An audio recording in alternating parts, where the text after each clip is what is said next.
Diawali dengan memperlihatkan nih orangnya. 3 tahun lamanya dia berhenti dari pekerjaan tersebut karena mengalami kelumpuhan dari pinggang sampai kaki, sehingga dia harus menggunakan kursi roda dan tak bisa lagi merasakan serunya bermain futsal.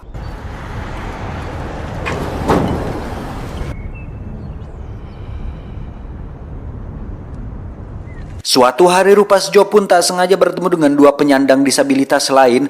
Ada Barba yang masih bisa dipaksakan berjalan meskipun harus oleng-oleng sedikit dan juga mengalami tremor pada kedua tangannya. Dan satu lagi ada Dani, tidak pakai Aditya, mengalami kelainan tulang punggung sehingga selain harus menggunakan kursi roda, Dani juga harus sering rebahan untuk mengurangi rasa sakit di punggungnya.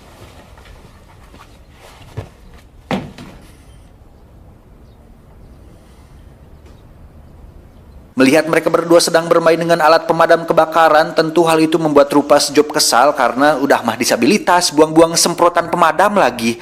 Terjadi perkelahian sadis di antara mereka bertiga, di mana momen ini justru membuat mereka bertiga menjadi teman baik.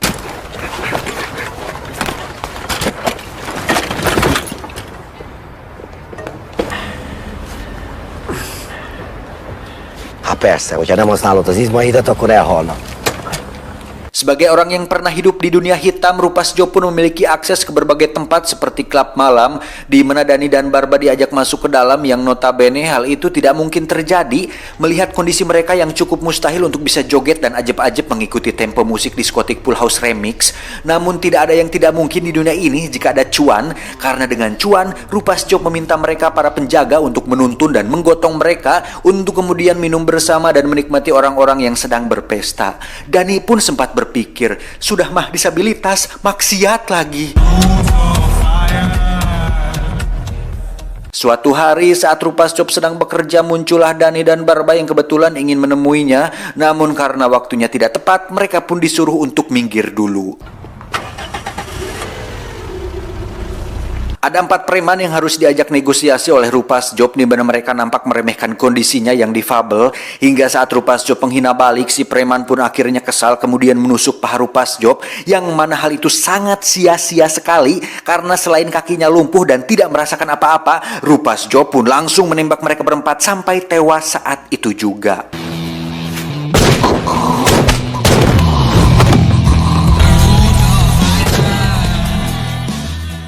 Rupasjo pun menemui sang mantan untuk menjahit lukanya, di mana dia bermaksud ingin balikan lagi, tapi kenyataan berkehendak lain ketika sang mantan sudah punya seseorang yang baru dan akan segera menikah dalam waktu dekat ini. Hozzámegyek. Galau karena hal tersebut, Rupasjo pun nekat pergi ke sebuah jembatan layang. Namun karena tidak bisa bunuh diri dengan meloncat, karena boro-boro loncat berdiri saja susah, akhirnya beliau pun menggulitikan dirinya sendiri dari atas tangga yang justru membuat penderitaan baru untuk tubuhnya sendiri. Singkat cerita, kita akan melihat bosnya dari Rupasjo, namanya Rados. Ini bebenguknya, seorang mafia yang gemar mengoleksi anjing galak, di mana beliau memiliki tugas baru untuk Rupasjo, yaitu membunuh seseorang yang penting tepat di pusat kota.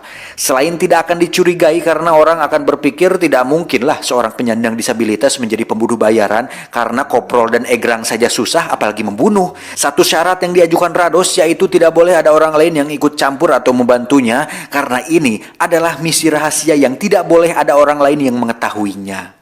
Annyi tudod? Di sisi lain kita akan melihat kehidupan normal Dani dan Barba, tidak normal sih sebenarnya, di mana Dani ini sangat pandai sekali menggambar dan bercita-cita untuk membuat sebuah komik dengan Rupasjo sebagai tokoh utamanya, dan karena alasan itu pula lah mereka berdua mau diajak mengikuti aktivitas yang dilakukan oleh Rupasjo ini. Dengan pura-pura memberi makan burung, Rupasjo pun mengajak Dani dan Barba untuk ikut mengintai si target, yang mana strategi tersebut berhasil membuat si target terbunuh tanpa dicurigai sedikit pun.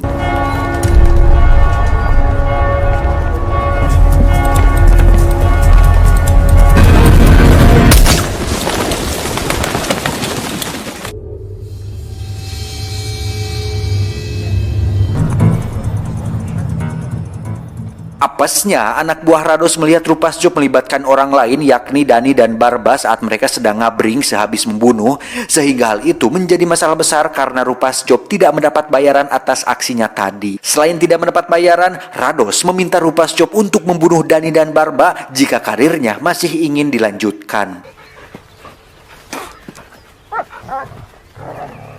Tak punya pilihan lain, Rupas Job pun terpaksa mengajak mereka berdua memancing ke danau, yang mana tugas membunuh Dani dan Barba merupakan tugas paling mudah dalam sejarah pembunuh bayarannya, karena selain tidak memerlukan senjata dan strategi yang ribet, hal itu sangat-sangatlah mudah karena hanya dengan mendorong mereka berdua ke air. Tentu hal itu akan membuat mereka tenggelam karena tidak bisa hanyut ke daratan. Kita kena.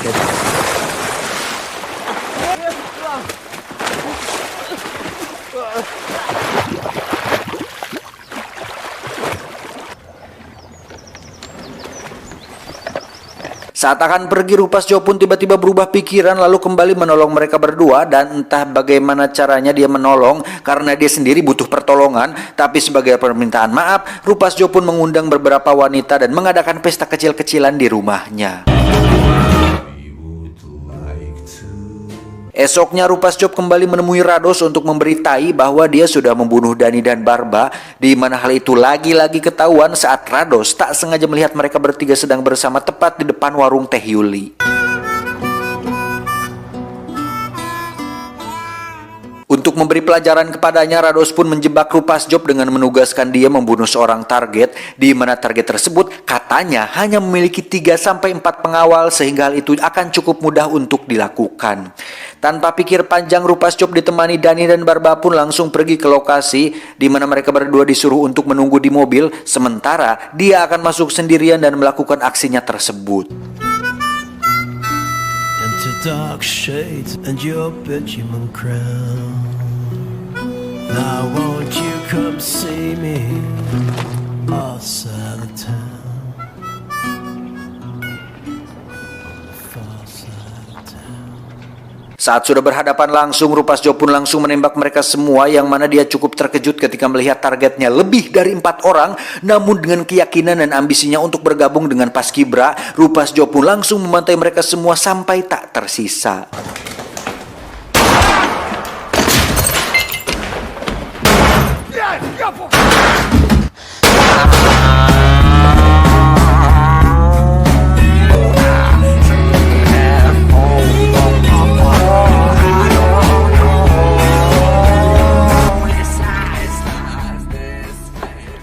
Dan setelah semua selesai, masalah terberat ternyata bukanlah membunuh target, tapi pulangnya yang harus mendorong roda dengan trek yang menanjak. Selain pegal dan menimbulkan keringat, ternyata gerbangnya juga dikunci, sehingga dia harus meminta bantuan kepada Dani dan Barba. Halah.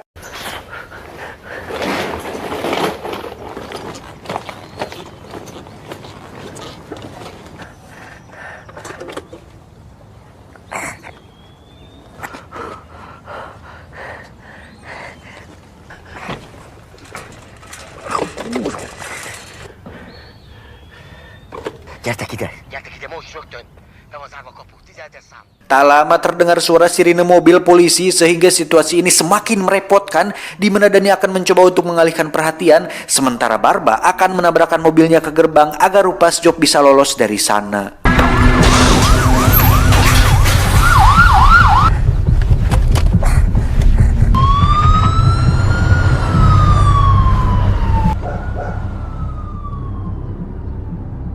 Setelah misinya berhasil, Rupas Job menemui Rados untuk meminta bayaran atas misinya. Namun Rados yang terkejut sekaligus bingung bagaimana dia masih tetap hidup, langsung menggantungnya pada sebuah tali dan meninggalkan dia sendirian di sana.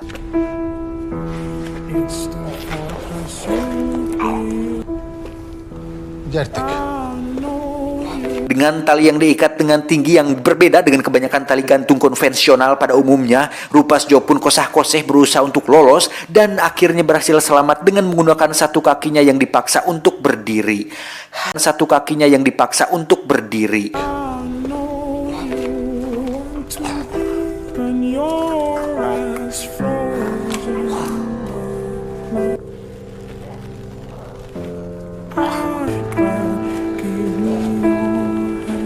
Not the type of friend that you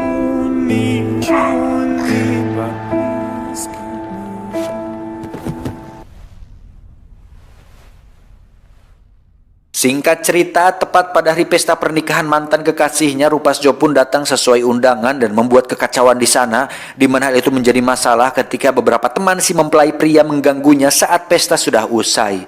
Beruntung ada Dani yang datang, di mana dia mengancungkan sebuah pistol yang langsung membuat mereka semua ketakutan dan tak mengganggunya lagi. Esoknya, Rupas Job CS pun berniat untuk membalas dendam kepada Rados dengan mendatangi rumahnya ketika dia sedang sendirian. Lantas dengan sebuah tabung pemadam yang sudah diletakkan, Rupas Job pun menembaknya sehingga membuat semua anjing galaknya kabur meninggalkan Rados.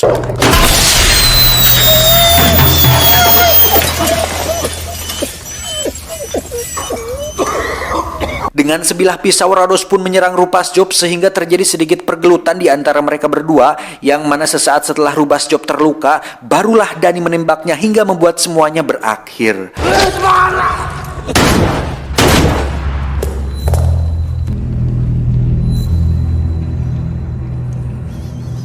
Setelah Rupas Job tewas, Dani pun mengambil semua uangnya dan melanjutkan kembali hidup normalnya, hidup disabilitasnya dengan menjadi seorang pengarang komik dengan Rupas Job sebagai tokoh utamanya. Dan Anda akan terkejut ketika mengetahui bahwa semua yang terjadi tadi, termasuk Rupas Job, tidak lebih dari hanya imajinasi Dani, di mana semua itu hanya sekedar karangannya saja dalam cerita komik dengan tujuan untuk menginspirasi kaum disabilitas bahwasannya mereka bisa melakukan apapun seperti kaum normal pada umumnya. Namun faktanya, komik yang Dani buat ternyata tidak cukup laku di pasaran, sehingga 1 tahun kemudian dia memutuskan untuk menjadi seorang stand-up komedian dan mengikuti sebuah ajang pencarian bakat yang diadakan oleh sebuah stasiun televisi.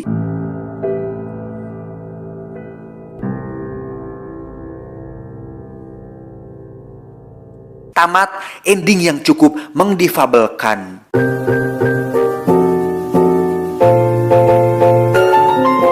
Secara keseluruhan filmnya sangat dark sekali tapi cukup menghibur, sehingga pesan yang bisa kita ambil dari film ini adalah untuk Anda yang masih menganggur, cobalah sekali-kali untuk menjadi seorang difabel itu. Tapi untuk teori film ini kayaknya itu bukan imajinasi Dani deh. Bisa juga itu adalah kenyataannya bahwa dia memang ikut membunuh, jadi pembunuh bayaran lah intinya, dan terinspirasi untuk membuat cerita ini menjadi komik gitu. Jadi si Rupas Job dan semua adegan tadi itu nyata dan terinspirasi dari situ. Tapi nggak tahu juga sih, tidak dijelaskan di filmnya sendiri. Mungkin asli, mungkin bukan. Saya John beserta jajaran tim IQ 7 cabang Cijulang mengucapkan terima kasih dan sampai jumpa di video selanjutnya.